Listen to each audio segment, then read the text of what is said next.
फिलहाल हम जो अभी सफर कर रहे हैं वो नैनीताल का तालीताल झील है।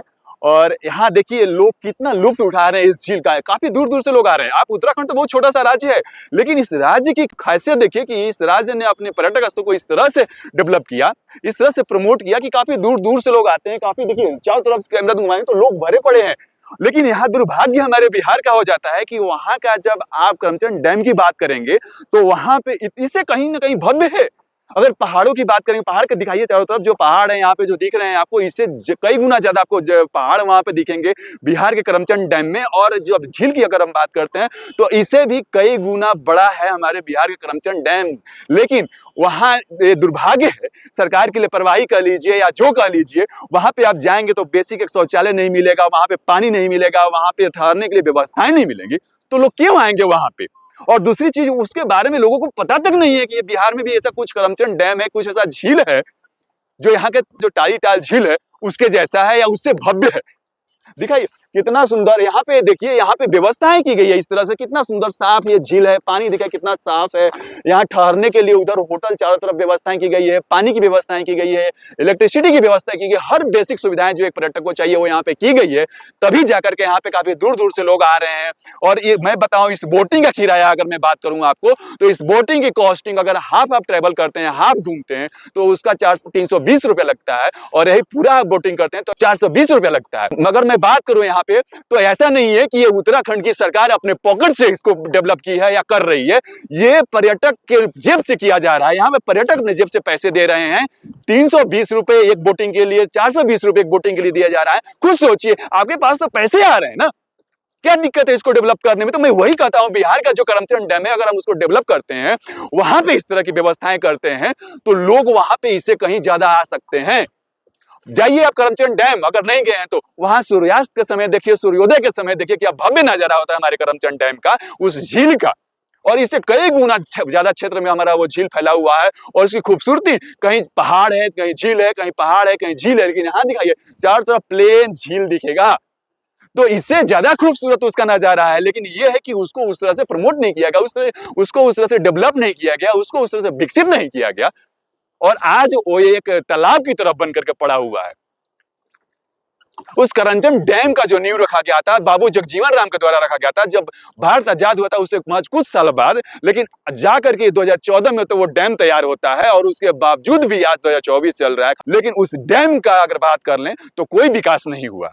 आप जाएंगे वहां पे, आप देखेंगे तो कहेंगे काश क्या है, बिहार में भी ऐसा नजारा है, बिहार में भी ऐसी चीजें हैं।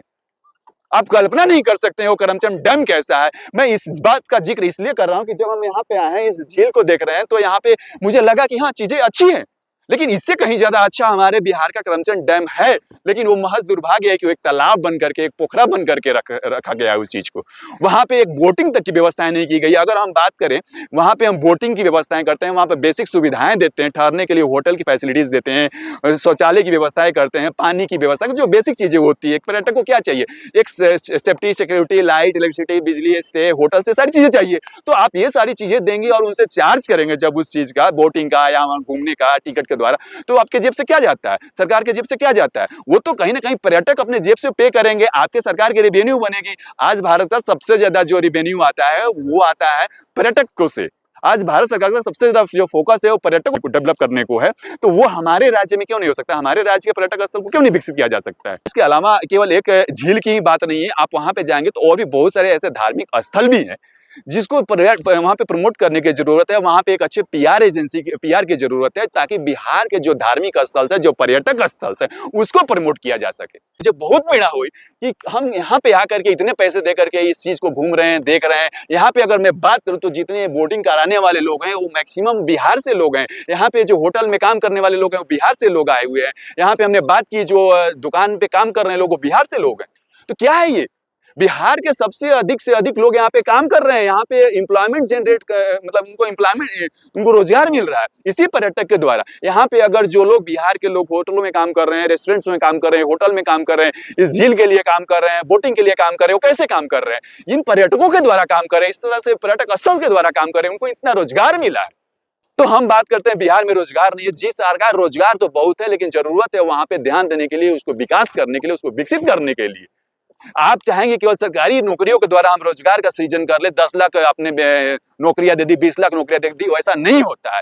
आप जब तक से पर्यटक स्थल को विकसित नहीं, सबसे ज्यादा रोजगार दे सकता है, अगर मैं बात करूं तो पर्यटक स्थल सबसे ज्यादा रेवेन्यू दे सकता है आपको पर्यटक स्थल। और इन्वेस्टमेंट की बात करूं तो मतलब ना के बराबर इन्वेस्टमेंट होता है। अगर कंपेयर करेंगे बाकी चीजों के से, तो पर्यटक ही एक ऐसा चीज है जिसमें बहुत सबसे कम इन्वेस्टमेंट होता है। अच्छा, आप मेरे को बताइए, ये जो आपको झील दिख रहा है, इसमें क्या इन्वेस्टमेंट किया गया उत्तराखंड के द्वारा?